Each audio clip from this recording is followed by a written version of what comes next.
From pagkain pang mahirap to fine dining delicacy, ang masarap na lobster? It's time, Solidarchers! Welcome to Watchlight, kung saan asintado ang bawat kalaman.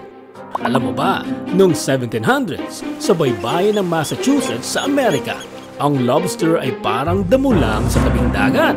Sobrang dami nila, umaabot ng 2 talampakan ng taas kapag inanod sa dalampasigan.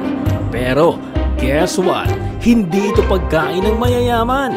Sa katunayan, ang lobster noon ay tinatawag na poor man's chicken. Ginagawa lang itong pataba sa lupa o pakain sa mga preso, alipin at mga indentured servant. Oo, totoo yan. Minsan pa nga, nagreklamo ang mga servant at preso, huwag nyo kaming pakainin ng lobster ng higit sa 3 beses isang linggo. Pero nagbago ang lahat ng dahil sa tren. Habang umuunlad ang transportasyon, naisip ng mga taga-railroad, gamitin kaya natin itong lobster. Mura at maraming supply, pangkain ng mga pasahero. At dahil hindi alam ng mga pasahero ang bad reputation ng lobster, akala nila pagkain ito ng mayayaman. Kaya nang bumaba sila ng tren, hinahanap na nila ito. Nagdemand sila ng lobster kahit nasa bahay na. Doon nagsimulang magbago ang tingin ng mga tao sa lobster.